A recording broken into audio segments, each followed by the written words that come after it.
You're about to watch a live stream from our Facebook group. It's a club where we pretty much just talk about board games all day long. Usually I'll live stream at least once a day, and everyone's invited. It's free, obviously. So if you're interested in coming to hang out with us, click the link in the description below. Hope to see you there. What's up, club? Bobby and Hello. Carla here again, and today we have a fun topic, one of our fun topics here. Let's get this set up right. What are we going to talk about today, Carla? How to decorate your board game room. Yeah, this is a fun, exciting topic for people like us. I'm hoping people like you. Not for the casual board gamer. No. This is for the hardcore board gamer. Exactly. Right now we're at work, and so we're in a room that is just an ugly white room. However, we used to have. Why don't we tell a story of our old board game room? Go for it. Okay, so back in the office, there was a conference room that it had a mold issue or something, and no one ever used it, and it was disgusting. And then at some point, they cleaned it up, but nobody wanted to use it. And so then one day we just started bringing in board games in there, and then we just started spending more and more time playing board games in there. And then Carla made a sign, right? Yeah, just a board game room and Had like a dice on it Yeah, and something, a meeple, and just taped it there. And then eventually it just became the board game room. Everyone just knew of it as a board game room, and it was a good time. And Yeah. then eventually the phone actually said board game room in the little and to text. book that room for conferences or Yeah. like one-on-one So it meetings. officially became the board Yeah. game room just by us deciding that that's what happened. And I think that everyone just assumed that Yeah. someone with actual power and influence made it that way, but It was just not. us. We just did it, and nobody questioned it. So that was our old board game room. Unfortunately, it got moved around because we needed more offices and stuff like that. So we do have one here. It's not as pretty as it used to be. But at one point, we got a budget, just not too much money, but just to make it a little more comfortable, a little bit nicer. And what were some of the things that we did? We had a lot of ideas. We did. One of the things is we got cup holders for the tables. Yes, cup holders, because a lot of people. These are clip-on ones. Actually, you'll probably find them on Because Amazon. when you have cups here and you're trying to move pieces around, I'm nervous you even just doing that. this can happen. Right. So we needed some cup holders. Yeah. And so these are cool because you could just move them around and clip them on, take them off. And of course, we were worried that people would be stealing them and using them at their desks, so we had to mark them all property of Board Game Room. And I don't think anybody ever stole them. Nope. We had the blue ones and green ones. So that was good. Yeah. Get the cups off the table. That Yeah. should be one of the first play things you area. do. Yeah. Let's see, what else? This was a good one. We Yeah. decorated the walls. Oops, this is. Let's see, we'll start with this one. Yeah. So there aren't that many posters for board games online, Yeah. surprisingly. It's something that Carla may be remedying soon. We'll see. Let me see. But this is a minimalist Settlers of Catan poster. It wasn't too expensive. We just got the frame. And, of course, you got your forest, sheep, wheat, bricks, and the robber on the desert. So this was one of the things we hung on the wall. And then we kind of had the idea, we wanted to hang up a map or something like that. So we're thinking of maybe a diplomacy map, that kind of thing. And we settled on the Ticket to Ride map. It seems like it's fallen apart a little bit. But we just somehow, I forget, we bought the board. Yeah, we went on eBay actually, and we were able to buy just the board. Yeah. Somebody was just selling it. It's kind of a pain in the ass to find a frame that Yeah. fit it exactly. But so we hung these up. And it was a pretty small room. It had whiteboards on some of them, and we'd keep track of who won what games and what the scores were and that sort of thing. So the walls were pretty much covered, not like here where everything's white. What else did we do? We could talk about what else we did, and we could talk about what we wanted to do and didn't quite Right. have the budget for. I think we wanted to get a better table, like not just like a table that's like this. We wanted like a Yes. felt table because sometimes it's hard to get cards or even coins out of this. Right. Yeah. So our dream was always to get one of those Board Game Chic or BoardGameTable.com, one of those tables.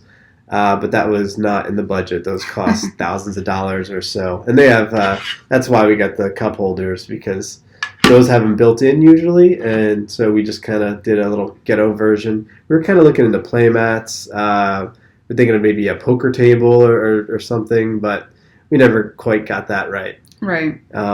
But the cool thing about those also is usually they have like a little ledge, so if you roll dice, it just bounces off of it. It doesn't roll off the table like happens with a lot of games.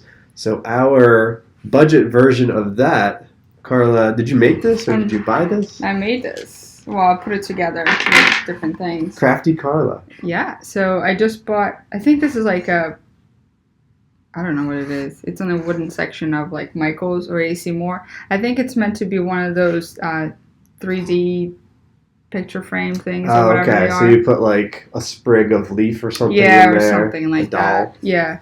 And then I just bought, actually underneath this thing, there's like a foam. It was like a foam paper looking thing. And then on top of it, I just bought felt and it glued it all together.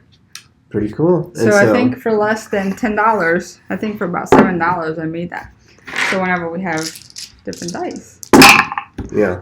It all stays in there. And so this is another thing that we did. We bought some cool dice. Because a lot of games, they don't tell you how to randomly determine who the player is, or it's something stupid. Like, what was the example you gave? Who last washed their hands, or who was on an island last. last. Who visited an island last, who visited a desert, who's the shortest player. And the problem there is then it's always going to be the same person that starts. So, just get some good old random dice rolls, get some Dungeons & Dragons dice for fun. As long as everyone's using the same die, of course. Right. You can't have some people with a D12 and other people with a D6. Yeah, it doesn't work. So these are all our little hacks to make it a little fun. Some of the things that we wanted to do besides getting a table is we wanted to get some coins, and we never did, but maybe down the line. Let's see. Let me pull up this page. I think this is one of the pages, and this has all heavy metal coins from different kind of genres. So here is like a fantasy coin. And I don't know if we got like bigger pictures or what, but there we go. Just going a little slow. So these look really cool and they feel really cool. I think we were playing Machikoro a lot at the time, and that was a little annoying how cheap those, because they were just cardboard cutout coins. What are some good ones? So they have a lot of fantasy. They have like ancient Greek. So all sorts of cool ones. It's being annoying. I don't think this was the site. I think we had a different one. I think so too. Deep water metal coins. Because there were... that one is for Lords of Waterdeep, yeah. Yeah, pretty cool. Yeah, sorry. So... yeah, that would have been I was pushing for that a lot. Other people didn't think that was that big of a deal. People were focusing on different things, and it'd be great if we could have had everything. Right. I took it home, but for patchwork, it's a 2-player game, really good 2-player games. Bobby actually got me real buttons for patchwork, which. It's really cool to actually play with real buttons instead of the cardboard. Yeah, so that came with, in Patchwork, the currency, instead of coins, it's buttons. And they're made of cardboard. And when you play a lot, it kind of gets worn down and, it's cheap. So real buttons aren't that expensive, and just put it in like a little plastic thing. And we'll have to do an organization video, too. Show some of our favorite organizational tips. But those are a few of our suggestions for making a cool board game room. It's good when you have a bunch of people that can chip in and, pool money together and come up with ideas and stuff like that. But it's best if you could do this at home somehow, if you could somehow get a dedicated board game room. Right. Which is tough, but, we could dream.